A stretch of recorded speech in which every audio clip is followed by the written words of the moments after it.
皆さんこんにちは、近藤美蔵です。暑い日が続きますが、皆さんはお元気でいらっしゃいますでしょうか？今日は私たちが日々口にする言葉について面白いことを受け取りましたのでシェアしたいと思います。それは言霊の生存場所や生存期間、その特性や重量などについてです。このチャンネルは皆さんが次なる次元へスムーズに移行するサポートを目的として配信しています。それではシリウス中継スタート。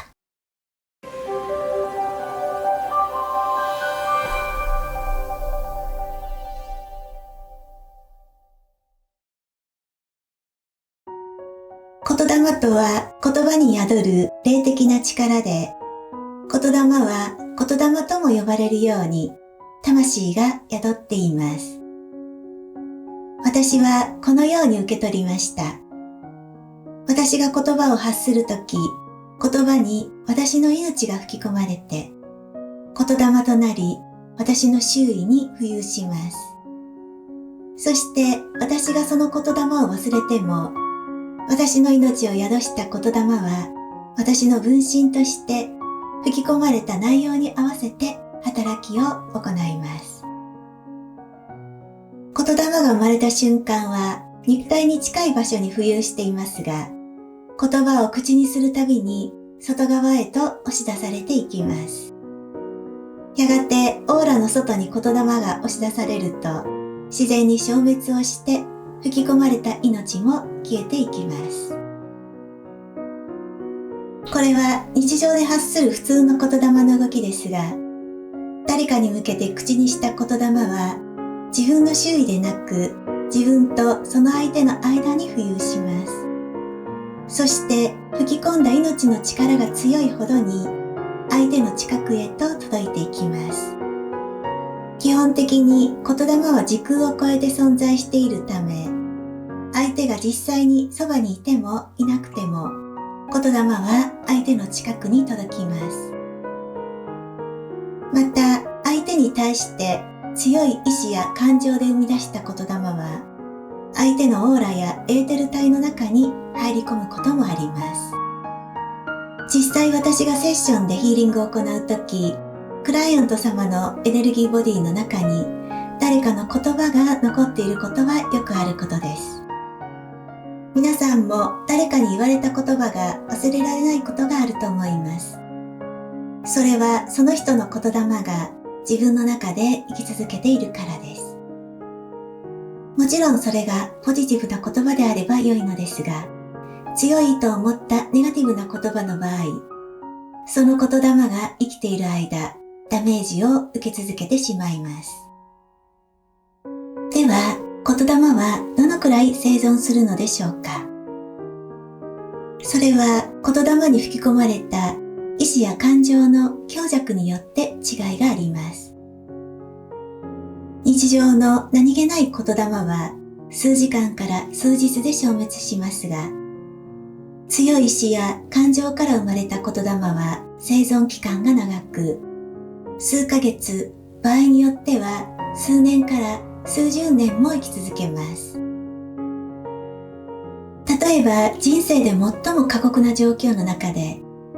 こんな人生はもう二度と嫌だとあなたが決意して叫んだ言霊は、それ以降のあなたの半生に、もしかしたら来世にまで生き続けるかもしれません。魂からの叫びは最も強い言霊になると言えます。言霊の生存期間は言霊の重量にも関係します。ポジティブな言霊は軽く、情報に浮遊しやすく、ネガティブな言霊は重く、下方に溜まりやすく、ネガティブな言霊はポジティブな言霊よりも消滅するまでに時間を要します。また、ポジティブな言霊を出し続けていると、情報に浮遊した言霊が集まって、まるで気球に乗っているかのように自分を上へと引き上げてくれます。言霊によって運命が上昇するというのは本当です。逆にネガティブな言霊を出し続けていると、下方に集まって沈殿した言霊に下へ下へと引き下げられてしまいます。それは自分が作った泥の沼に自らが溺れていくようなものです。誰かに向けて口にした言霊も同様です。相手に向けてポジティブな言霊をたくさん口にすると、その人を上へと引き上げます。そして相手に向けてネガティブな言霊をたくさん口にすると、相手を言霊の沼の中に引きずり下ろしてしまいます。言霊の特性は理解していただけましたでしょうか？ポジティブな言霊は良いものなので問題ありませんが、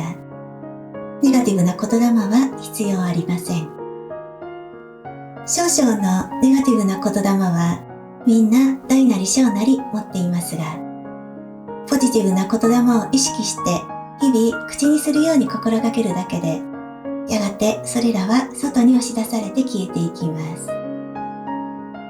す。しかし、もしあなたが毎日のようにネガティブな言葉を口にしていたり、ネガティブな言葉を誰かから受け続けているのなら、足元に重たい言霊の沼ができているかもしれません。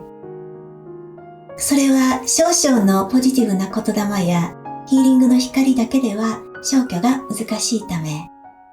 今回は特殊な方法を用いた言霊の沼を消去する方法をご紹介したいと思います。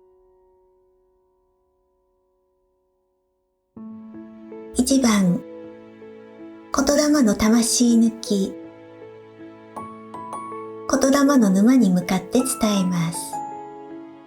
私の生み出した古い言霊の命を光に戻します。10センチ程度のゴールドの光の玉をイメージして右手に持ち、足元に向けて左回りに回転させながら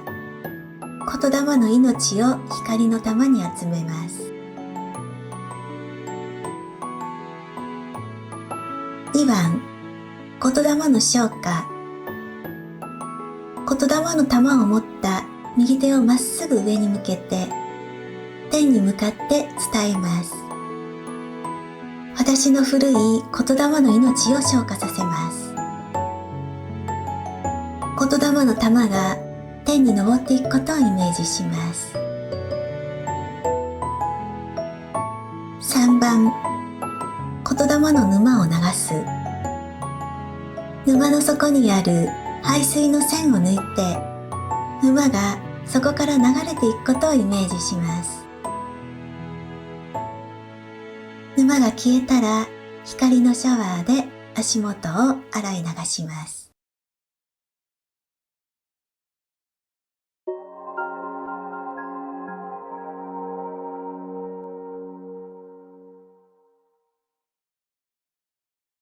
以上です。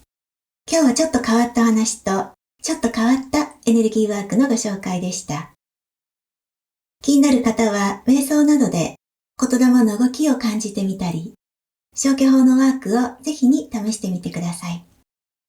そして、ポジティブな言霊は生きて働いてくれるので、たくさん口にするように心がけると良いと思います。